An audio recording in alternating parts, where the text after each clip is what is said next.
This world of ours, it's largely water, salt water. Almost 3/4 of the Earth's surface is covered by the sea. Since earliest explorers first dispelled the darkness flung out across the ocean seas, mankind has sought the sea as an avenue of communication and commerce. A lifeline so vital that its preservation means also the preservation of a way of life itself. Throughout this nation's history, and into this very minute, recurring challenge across this planet's seas, threats to their freedom and to ours, have been met by this one ringing response: sea power.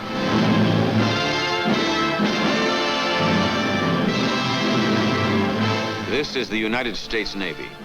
Its geographical range is as wide as all the oceans. Its power is unlimited. Its purpose is peace. We Americans are free, and much of the world is free because these Navy ships stand out to sea with their ready sailors and Marines. Because a mighty Air Force armada never ceases its vigil. Because the world's most modern army stands constant global guard, looking toward the unfolding mysteries of outer space. The free world must still look to the promise of liquid space to survive. No global aggressor can ever be permitted to seize control of this planet's seas, to deny the ocean's free use across its surface lanes or along its floor. The sea can be kept free. Predators in the world's family of nations can be controlled and contained in the channels of peace, only through the readiness of a free world to confront any aggressor and to defend our way of life. Now, these are the requirements for survival. These are the capabilities of the United States Navy. This maritime nation, reliant as it is on ships and the sea's surface for ocean-transported world trade, must also rely on the limitless natural resources of the under-ocean. An abundance of food for mankind's millions is here, with an exploding population demanding ever more.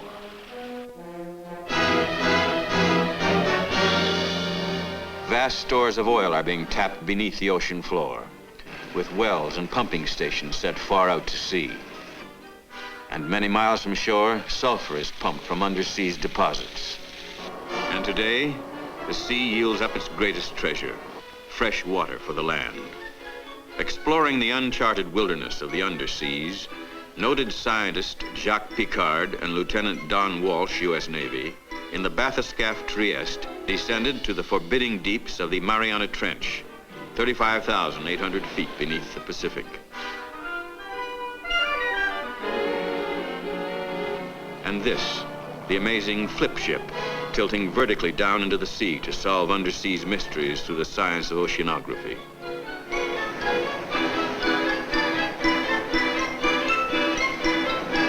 The secrets of sea space. Ocean scientists search them out. Submarine exploration endlessly seeks new knowledge across the wonder world of the ocean floor, pioneering vast oceanic frontiers, charting the strange geography of the ocean deeps, disclosing the fabulous wealth of the sea. Limitless stores of metals are here in this watery world, iron and copper for the mills of tomorrow, mineral wealth beyond estimation.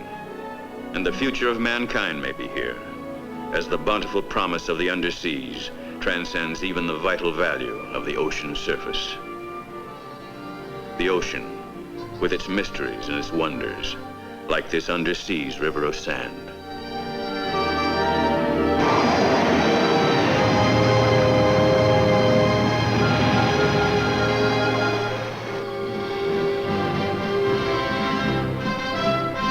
This, then, is the mission of the United States Navy, to safeguard the inherent right of the free world to utilize the surface of the seas and their depths, to safeguard today and tomorrow.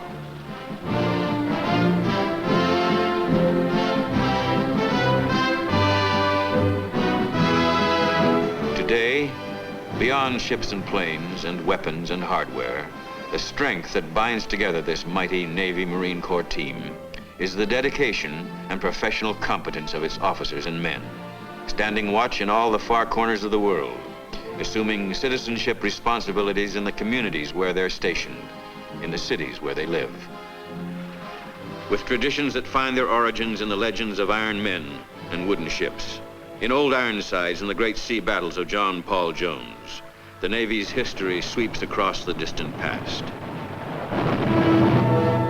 Into this 20th century and into World War I, with ships of war that swept the ocean's sea lanes.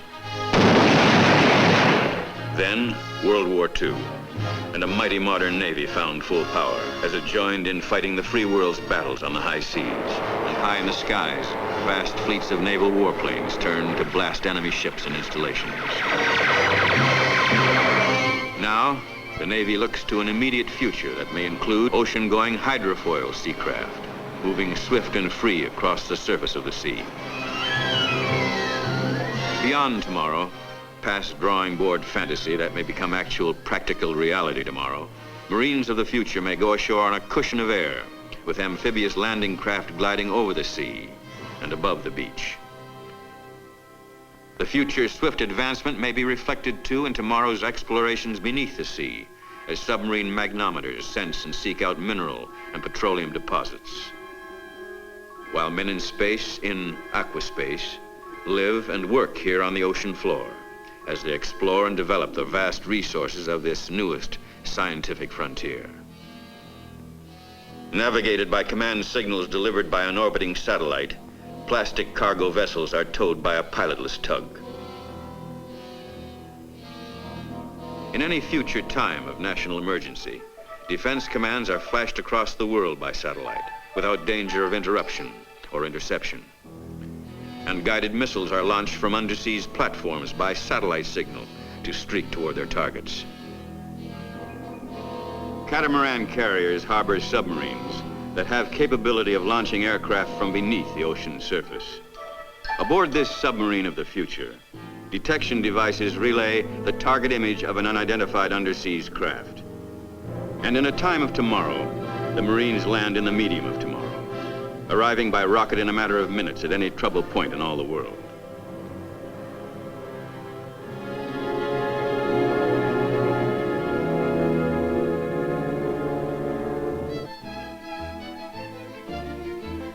Today, in assurance to our friends, the Navy shows our flag in foreign ports, as around the world blue jackets and Marines serve as ambassadors of goodwill.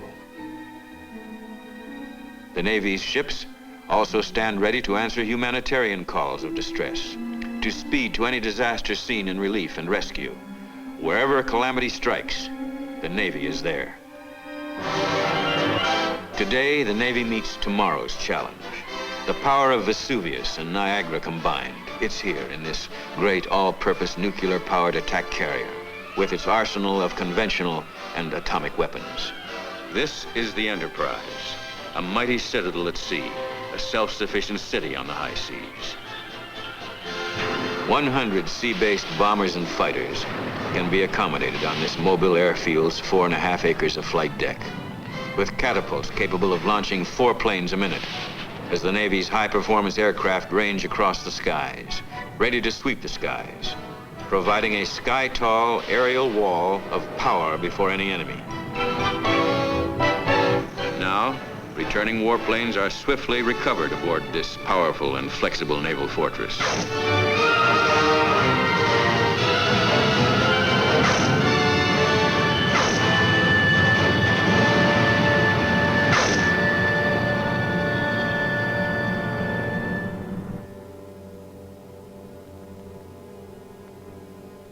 Silent and unseen, our Navy's submarines range freely across 3/4 of the globe, breaking the ice cap at the top of the world as dauntless frogmen explore the under ice of the North Pole.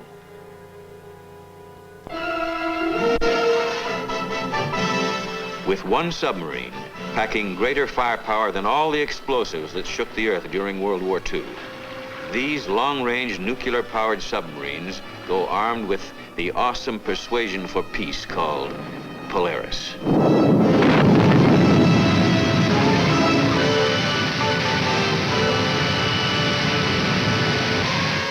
ready to erupt from beneath the surface in event of attack, to streak to any target on this planet, Polaris confronts any possible enemy with mighty, immediate, mobile retaliation.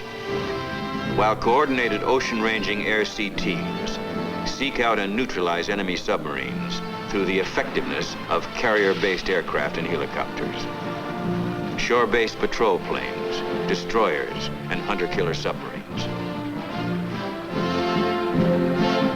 Missile cruisers, with their deadly Talos, Tartar, and carrier missiles, reach far out across the sea or in across the shore. Armed with conventional and nuclear depth charges, homing torpedoes and rockets, the modern destroyer packs a mighty missile and gunfire punch of its own for shore bombardment, for defense against enemy air, for surface or underseas attack. Supply ships provide the support that makes this global fleet independent of foreign bases, treaties, or agreements, as wide-ranging naval aircraft are refueled air-to-air, widening their range away from their carrier bases. Always embarked, United States Marines of the Fleet Marine Force stand ready to go ashore, across the beach, or across the sky. As these ships of the U.S. Navy stand out to sea for freedom, an ever-present reminder to the free world's enemies of the suicidal folly of initiating a general global war, or even local aggression. You know, with all the advantages afforded by geography, without boundaries of any kind to cross, the Navy's ships are in constant motion with no fixed zero-in address. Sea power can be concentrated or dispersed over vast ocean areas, brought to bear on instant notice in any part of the world. The Navy's seaborne striking forces provide a peace-preserving show of force, landing Marines to prevent trouble or to handle it, answering any global threat to free world security. Only the aggressive attacks of a predator nation might activate the Navy's devastating brand of lightning. But if our security demanded it, if world freedom required it, if the president called for it, this is how this lightning might strike. Ships of war turn towards the target.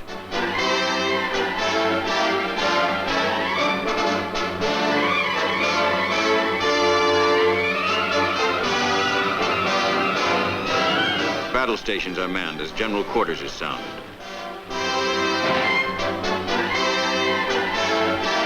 Far in advance, underwater demolition experts plummet in along enemy coastlines or land by boat to blast obstacles and set the stage for landing.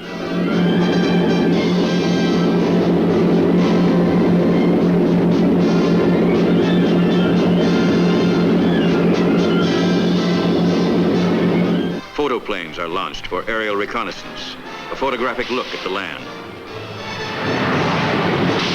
Their work accomplished, Navy frogmen are recovered from the sea.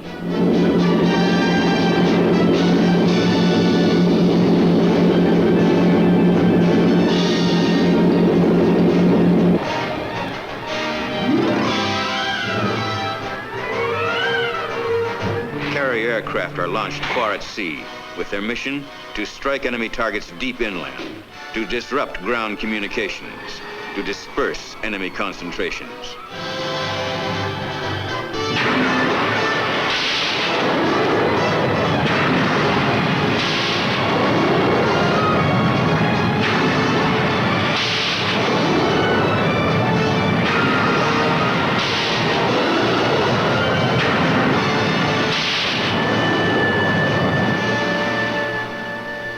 Enemy submarines. The fleet's anti-submarine warfare units respond. Destroyers close in with their modern arsenal of anti-submarine weapons, searching out an unseen enemy, neutralizing this silent threat.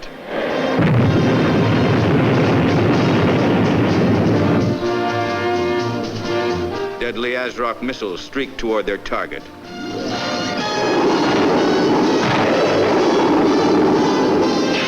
Mark.44 torpedoes find their mark. And now, SUBROC brings submarine against submarine. with missiles fired underwater to surface and seek out enemy submarines.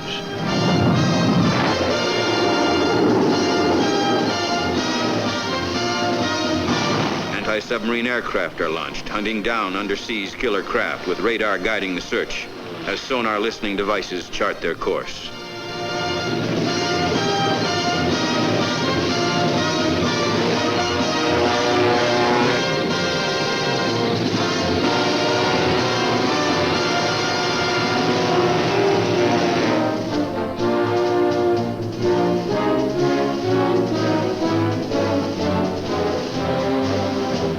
Missiles sing on their way, blasting enemy aircraft from the skies.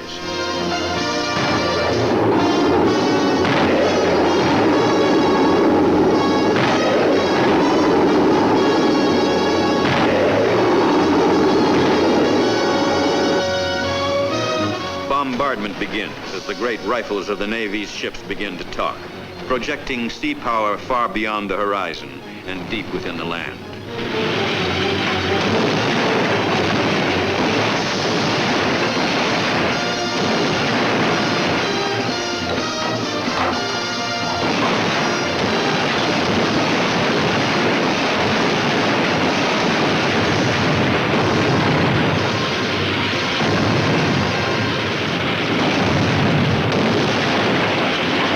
Navy warplanes sweep the sky in concert with Air Force planes if directed by unified command, lashing the land with awesome power to cancel out enemy capabilities.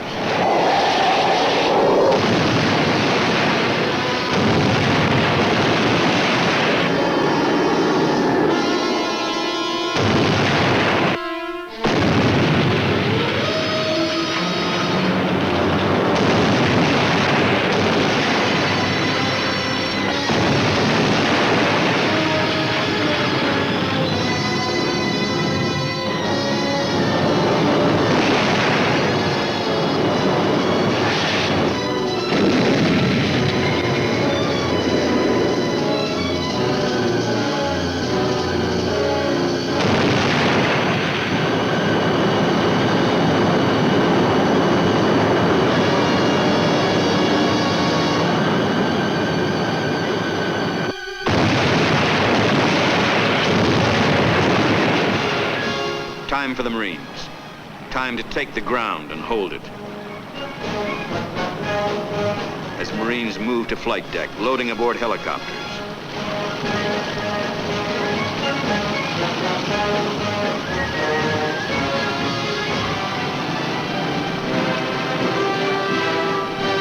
Helicopter assault waves transport Marines over and above battle lines and beaches, landing in vertical assault deep behind enemy objectives.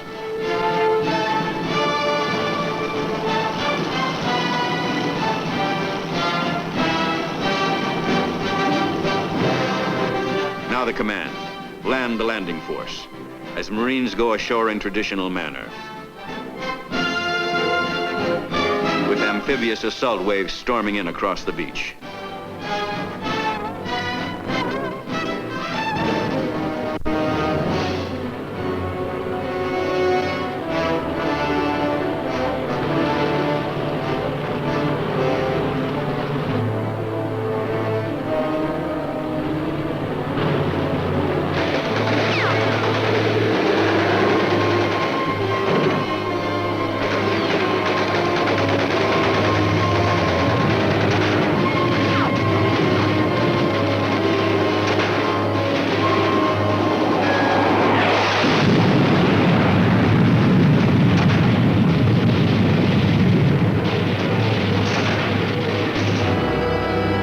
This naval lightning, it's held in check to be utilized only in final, decisive global response to crisis, wherever or whenever crisis might require it. Crisis, as close as the Caribbean,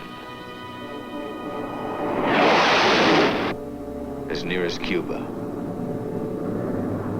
And there might have gone world peace, there in the Caribbean, except for the grace of God and an aerial photograph, and the courage of the American people, as voiced by this American. This government, as promised, has maintained the closest surveillance of the Soviet military buildup on the island of Cuba.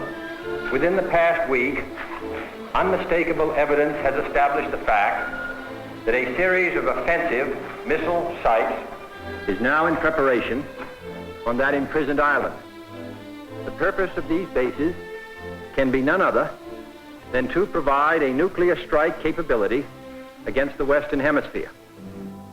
In a climate of deadly intrigue and treacherous secrecy, missiles were being feverishly installed in Cuba. Low-level missions flown by Navy, Air Force, and Marine aircraft confirmed their presence.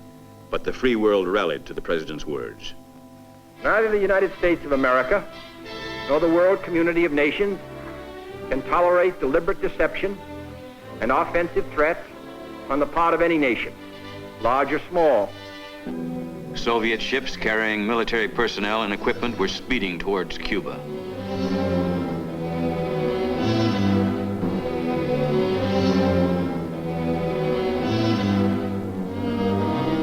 Navy photographic planes continued their surveillance of sea lanes and secret missile sites on the island of Cuba. And IL-28 1,000-mile nuclear bombers were there as the communist conspiracy raced detection to get the drop on the free people of the Western Hemisphere. In instant response, the president ordered a quarantine of all ships carrying offensive weapons to Cuba. With United States Armed Forces alerted by the Secretary of Defense and the Joint Chiefs of Staff, the Chief of Naval Operations sent the powerful Second Fleet and other naval units towards the Caribbean.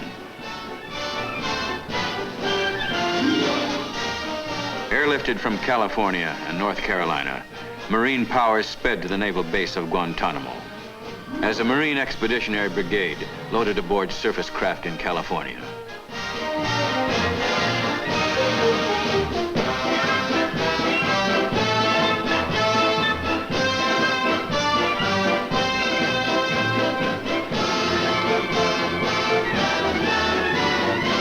Through the Panama Canal, battle-ready Marines and the weapons of defense moving toward the Caribbean, towards Guantanamo. Near at hand, Marines on Vieques Island in the Caribbean engaged in training exercises.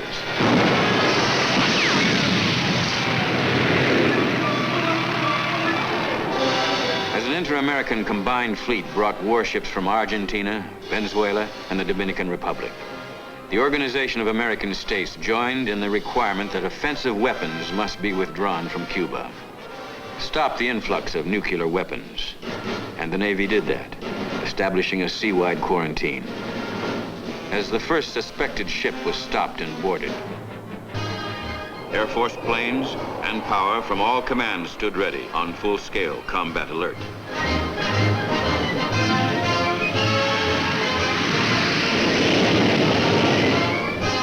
Ready, around the clock and around the world, the men and might of the U.S. Army's Strike Command. Ready, the U.S. Marines, awaiting only a command. Primed and ready, this nation's land-based missiles. And Polaris submarines required only a word from the Commander-in-Chief. Ready, across the sea, over it and under it, the ships and submarines, the wide-ranging carrier-based aircraft of the U.S. Navy. And the world watched and waited. Would the communists persist their offensive threat to the Western Hemisphere? Would they plunge the world into war? The answer? They wouldn't. The resolution of the president to directly confront the threat of international blackmail, to firmly meet it with ready United States power, was answered by communist agreement to withdraw offensive weapons from the island of Cuba. Air reconnaissance confirmed the dismantling of installations, the withdrawal of missiles and planes from Cuban soil. This classic display of sea power had accomplished its purpose. The quarantine was lifted. The U.S. Navy, as a part of our defense team, had met and matched the demands of crisis, turning now from the threat of communist aggression to continuing worldwide responsibilities.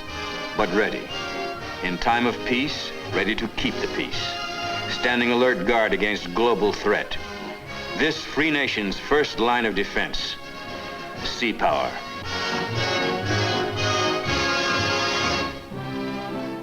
We are not lulled by the momentary calm of the sea or the somewhat clearer skies above.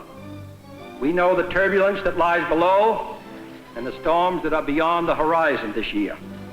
But now the winds of change appear to be blowing more strongly than ever in the world of communism, as well as our own. For 175 years, we have sailed with those winds at our back and with the tides of human freedom in our favor. We steer our ship with hope, as Thomas Jefferson said, leaving fear astern.